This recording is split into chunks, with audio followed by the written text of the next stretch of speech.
بسم اللہ الرحمن الرحیم۔ کلی عارضی کی دو قسمیں ہیں، خاصہ، عارض عام۔ پیچھے آپ نے پڑھ لیا تھا کلی ذاتی، کلی عارضی۔ کہ کلی ذاتی وہ کلی ہے جو اپنی جزیات کی پوری حقیقت ہو یا پوری حقیقت تو نہ ہو لیکن اس کا ایک جز ہو۔ تو کلی ذاتی پر چیز کی بنیاد ہوتی ہے، چیز کا دار و مدار ہوتا ہے، اور کلی عارضی وہ کلی ہے جو اپنی جزیات کی نہ پوری حقیقت ہوتی ہے اور نہ حقیقت کا جز ہوتے ہیں، بلکہ یہ حقیقت سے خارج چیز ہوتی ہے، خارج چیز۔ تو اب یہ جو کلی عارضی ہے جس پر چیز کی بنیاد نہیں ہوتی، کلی عارضی کی دو قسمیں، ایک ہے خاصہ اور دوسرا ہے عارض عام۔ خاصہ وہ کلی عارضی ہے جو ایک حقیقت کے افراد کے ساتھ خاص ہو۔ خاصہ وہ کلی عارضی ہے جو ایک حقیقت کے افراد کے ساتھ خاص ہو، جیسے ضاحک۔ اب ضاحک کا معنی ہے ہنسنے والا۔ پہلے یہ بتاؤ کہ یہ کلی ہے یا نہیں؟ کلی تو ہے کیونکہ اس میں شرکت ہو رہی ہے۔ ہنسنے والا تو کوئی ایک تو نہیں ہنستا، بہت سارے انسان ہنستے، تو شرکت تو اس میں ہو رہی ہے۔ تو یہ ضاحک خاصہ ہے انسان کا، جیسے ضاحک کہ انسان کا خاصہ ہے۔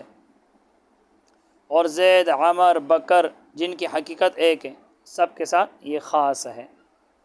تو کلی عارضی کی اپنی دو قسمیں پڑھی، خاصہ، دوسرا ہے عارض عام۔ خاصہ وہ کلی عارضی ہے جو ایک حقیقت کے افراد کے ساتھ خاص ہو۔ تو ضاحک کا معنی ہے ہنسنے والا۔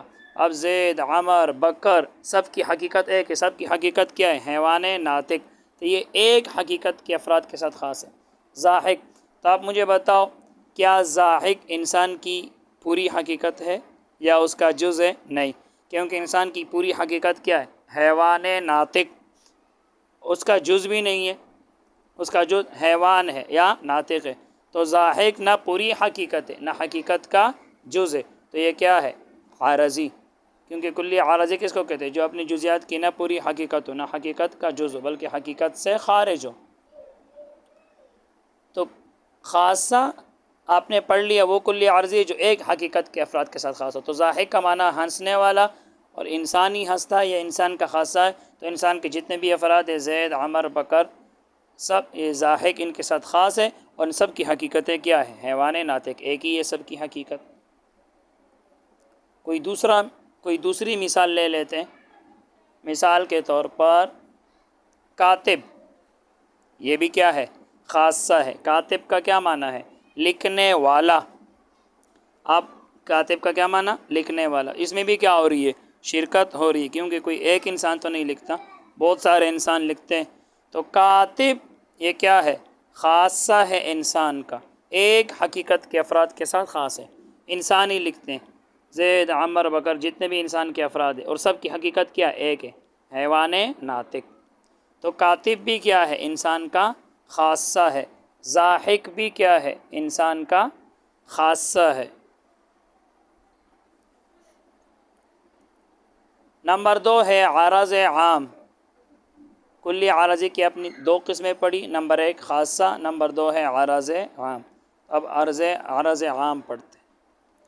عارض عام وہ کلی عارضی ہے جو چند مختلف افراد کی حقیقتوں پر صادق ہے۔ مختلف افراد کی حقیقتوں پر سے کسی ایک کے ساتھ خاص نہ ہو، اوپر تھا ایک حقیقت کے افراد کے ساتھ خاص ہو، ادھر کے لیے چند مختلف افراد کی حقیقتوں پر صادق ہے، جیسے ماشی۔ اب ماشی کا معنی ہے پاؤں سے چلنے والا، اس میں فاعل ہے مشا یمشی سے، مشا یمشی سے اس میں فاعل ہے ماشی، پاؤں سے چلنے والا۔ تو دیکھو یہ جو پاؤں سے چلنے والا، کیا صرف انسان پاؤں سے چلتا ہے؟ نہیں، بہت سے جانور ہے، انسان ہے، بکر ہے، غنم ہے، گدھا ہے، گھوڑا ہے، سارے پاؤں سے چلتے ہیں، اسے ماشی پاؤں سے چلنے والا۔ دیکھو انسان، بکر وغیرہ کا عارض عام ہے، اور انسان کی حقیقت اور ہے اور بکر کی دوسری ہے۔ تو ماشی پاؤں سے چلنے والا، تو صرف انسان تو پاؤں سے نہیں چلتا، بکر بھی چلتا ہے، انسان بھی چلتا ہے، گدھا بھی چلتا ہے، اور سب کی حقیقتیں کیا ہے؟ مختلف ہے۔ انسان کی حقیقت کیا ہے؟ حیوان ناطق۔ بکر کی کیا ہے؟ حیوان ذو خوار، بکر گائے کو کہتے ہیں، بیل کو کہتے ہیں حیوان ذو خوار، گدھے کی کیا ہے حیوان ناہکن، گھوڑے کی کیا ہے حیوان سواحل، تو سب کی حقیقتیں مختلف ہیں۔ تو کلی عارضی، عارض عام، کلی عارضی کی اپنے دو قسمیں پڑھی، خاصہ عارض عام۔ عارض عام کس کو کہتے ہیں؟ وہ کلی عارضی ہے جو چند مختلف افراد کی حقیقتوں پر صادق ہے، جیسے ماشی پاؤں سے چلنے والا، تو یہ دیکھو چند مختلف افراد کی حقیقتوں پر صادق آتا ہے، اور سب کی حقیقتیں آپ کو پتہ ہے مختلف ہے، الگ الگ ہے۔ کوئی اور مثال لے لیتے ہیں، جیسے بیٹھنے والا، قاعد، قاعد کا کیا معنی؟ بیٹھنے والا، تو یہ بھی دیکھو عارض عام ہے، انسان اور دیگر جانوروں کو، کیا صرف انسان بیٹھتا ہے؟ نہیں، انسان بھی بیٹھتا ہے، دیگر جو جانور ہے وہ بھی بیٹھتے ہیں۔ تو قاعد کا کیا معنی؟ بیٹھنے والا، یہ بھی عارض عام ہے جو چند مختلف افراد کی حقیقتوں پر صادق ہے، سب کی حقیقتیں کیا ہے؟ الگ الگ ہے۔ بس معلوم ہوا کلی کی خواہ ذاتی ہو یا عارضی ہو کتنی قسمیں ہیں؟ 5 قسمیں، کیونکہ کلی ذاتی کی کتنی قسمیں تھی؟ 3، جنس، نوع، فصل، اور کلی عارضی کی 2 قسمیں، خاصہ، عارض عام۔ تو بس کلی کی خواہ وہ ذاتی ہو یا عارضی 5 قسمیں، جنس، نوع، فصل، خاصہ، عارض عام۔ سوالات حل کرتے ہیں۔ امثلہ ذیل میں دو شے لکھی ہیں، ان میں غور کر کے یہ بتاؤ کہ اول شے دوسری کے لیے جنس ہے یا نوع یا فصل یا خاصہ یا عارض عام۔ اس میں لکھا ہے کہ دو شے لکھی ہے، لکھا ہے کہ اول شے دوسری شے کے لیے۔ یاد رکھنا نیچے بعض مثالیں ایسی ہے کہ اس میں دوسری شے پہلے کے لیے خاصہ یا فصل وغیرہ بنتا ہے، تو یہ جو لکھا ہے اول شے دوسری شے کے لیے جنس ہے، یہ کتابت کی غلطی معلوم ہوتی ہے۔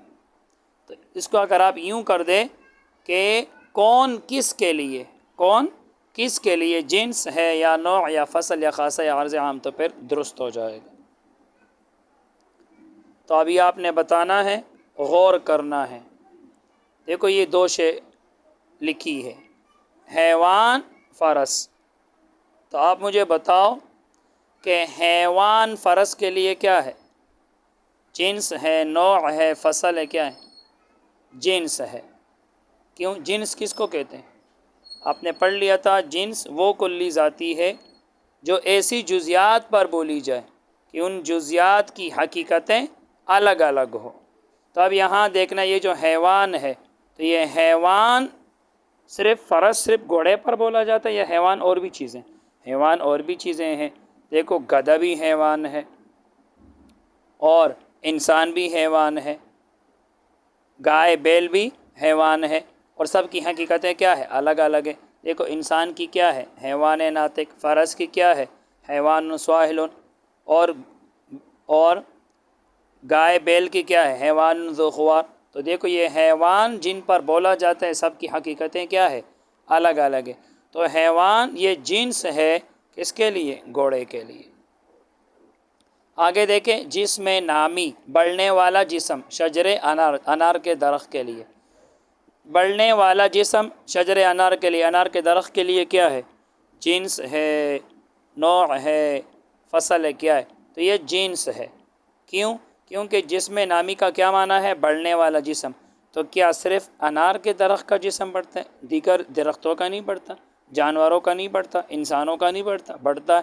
تو اس میں تو دیکھو یہ جسم نامی یہ جنس ہے۔ جنس کس کو کہتے ہیں؟ جو ایسی جزیات پر بولی جائے کہ ان جزیات کی حقیقتیں الگ الگ ہو۔ تو جسم نامی بڑھنے والا جسم، یہ حیوان کی بھی، حیوان کی حقیقت میں بھی تو جسم نامی آتے ہیں، کیونکہ ان حیوان کی حقیقت کیا ہے؟ جسم نامی، حساس، متحرک بالارادہ، تو ان کا بھی جسم بڑھتا ہے، انسان کا بھی جسم بڑھتا ہے۔ تو جسم نامی جن پر بولا جاتا ہے، دیکھو جانوروں پر بھی بولا جاتا ہے، انسان پر بھی، درختوں پر بھی، سب کی حقیقتیں کیا ہے؟ الگ الگ ہے، مختلف ہے۔ تو یہ کیا ہے؟ یہ جسم نامی یہ جنس ہے شجر انار کے لیے۔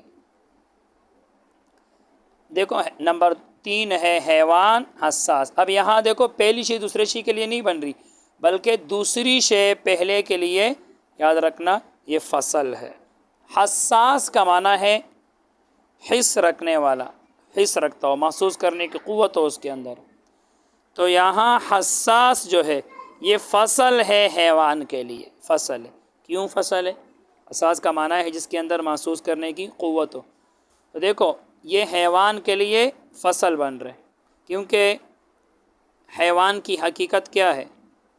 جسم نامی حساس متحرک بالارادہ۔ جب آپ نے کہا تھا جسم نامی بڑھنے والا جسم، تو بڑھنے والا جسم تو درختوں کا بھی ہے، تو جب آپ نے کہا جسم نامی تو جسم نامی میں حیوان کے ساتھ درخت بھی کیا ہو گئے تھے؟ شامل ہو گئے تھے۔ لیکن جب آپ نے کہا کہ حساس جس کے اندر محسوس کرنے کی قوت ہو، تو حساس نے حیوان کو درختوں سے کیا کر دیا؟ الگ کر دیا، کیونکہ درختوں کے اندر حس نہیں ہے، ان کے اندر محسوس کرنے کی قوت نہیں ہے، تو حساس نے حیوان کو درختوں سے کیا کر دیا؟ الگ کر دیا۔ تو یہ کیا ہے؟ فصل ہے حیوان کے لیے۔ نمبر 4، فرس ساحل۔ اب یہاں بھی دوسری شے پہلے کے لیے کیا ہے؟ فصل ہے، کیونکہ ساحل کا کیا معنی؟ ہنانے والا۔ تو آپ مجھے بتاؤ کون جانور ہناتا ہے؟ گھوڑا۔ یہ ساحل جو ہے یہ فصل ہے گھوڑے کے لیے۔ دیکھو گھوڑا حیوان ہے یا نہیں ہے؟ تو دیکھو حیوان ہونے میں گھوڑے کے ساتھ اور بھی جانور شریک تھے۔ دیکھو انسان بھی حیوان ہونے میں گھوڑے کے ساتھ شریک ہے، گدھا بھی ہے، بکری بھی ہے، بیل بھی ہے، گائے بھی ہے۔ تو حیوان ہونے میں گھوڑے کے ساتھ اور بھی جانور کیا تھے؟ شامل تھے۔ لیکن جیسے ہی آ گیا ساحل، ساحل کا کیا معنی؟ ہنانے والا۔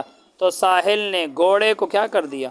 الگ کر دیا، دوسری حقیقتوں سے جدا کر لیا۔ تو ساحل فصل ہے، یہ دوسری شے پہلے شے کے لیے کیا ہے؟ فصل ہے۔ نمبر 5، یہاں بھی کاتب، یہاں بھی دوسری شے پہلے کے لیے کیا ہے؟ خاصہ ہے۔ تو انسان کاتب، تو یہ کاتب خاصہ ہے انسان کا، کیونکہ کاتب کا کیا معنی؟ لکھنے والا۔ تو یہ خاصہ ہے، اس پر انسان کا دار و مدار نہیں ہے۔ نمبر 6 ہے انسان قائم۔ قائم کا معنی ہے کھڑا ہونا۔ یہاں بھی دوسری شے پہلے کے لیے کیا ہے؟ عارض عام ہے، کیونکہ قائم کا کیا معنی؟ کھڑا ہونے والا۔ تو کیا صرف انسان کھڑا ہوتے یا دیگر جانور بھی کھڑے ہوتے ہیں؟ دیگر جانور بھی کھڑے ہوتے ہیں۔ تو قائم کیا ہے؟ عارض عام ہے انسان کے لیے۔ آگے دیکھیں نمبر 7، جسم مطلق فرس کے لیے۔ مطلق جسم کا ہونا گھوڑے کے لیے یہ کیا ہے؟ جنس ہے۔ جسم مطلق جنس ہے۔ کیوں؟ صرف گھوڑے کا جسم ہوتے، کسی اور کا نہیں ہے؟ انسان کا بھی تو جسم ہے، گدھے کا بھی ہے، دیوار کا بھی ہے، درختوں کا بھی ہے، بہت ساری چیزوں کا ہے۔ تو دیکھو یہ جسم مطلق یہ کیا ہے؟ یہ جنس ہے فرس کے لیے، کیونکہ جسم مطلق جن پر بولا جاتا ہے، بہت ساری چیزوں پر اور سب کی حقیقتیں کیا ہے؟ الگ الگ ہے۔ غنم ماشی، غنم بیڑ بکری کو کہا جاتا ہے، ماشی کا پاؤں سے چلنے والا۔ تو یہ ماشی یہ عارض عام ہے غنم کے لیے، بکری کے لیے۔ کیوں؟ صرف بکری پاؤں سے نہیں چلتی، دوسری چیزیں بھی چلتی ہیں۔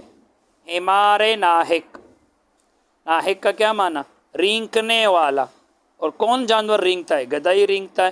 تو یہاں بھی دوسری شے فصل ہے حمار، گدھے کے لیے۔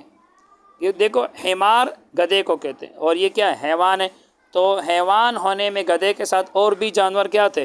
شریک تھے۔ جیسے ہی ناحق آیا تو ناحق کا کیا معنی؟ رینگنے والا۔ تو ناحق نے گدھے کو دوسرے جانوروں سے، دوسرے جو حقیقتیں ہیں ان سے کیا کر دیا؟ جدا کر دیا۔ تو یہ ناحق فصل ہے کس کے لیے؟ گدھے کے لیے۔ انسان ہندی، ہندی کا مطلب ہندوستان کا۔ ہندوستان کا صرف انسان ہوتے ہیں، چیزیں نہیں ہوتی، چیزیں بھی تو ہندوستان کی ہو سکتی ہے۔ تو لہٰذا یہ کیا ہے؟ ہندی یہ عارض عام ہے انسان کے لیے، کیونکہ صرف انسان ہندوستان کا نہیں ہے، بہت ساری چیزیں بھی ہندوستان کی ہو سکتی ہے۔ تو یہ ہندوستان کی ہر چیز ہندی ہے، یہ عارض عام ہے انسان کے لیے۔ کلی عارضی کی 2 قسمیں تھی، خاصہ اور عارض عام۔ تو یہ ہندی کیا ہے؟ عارض عام ہے۔ عارضی جس پر چیز کا کیا نہیں ہوتا؟ دار و مدار نہیں ہوتا، جو چیز کی نہ پوری حقیقت ہوتی ہے اور نہ حقیقت کا جز ہوتا ہے۔ تو ہندی نہ انسان کی پوری حقیقت ہے نہ اس کا جز ہے۔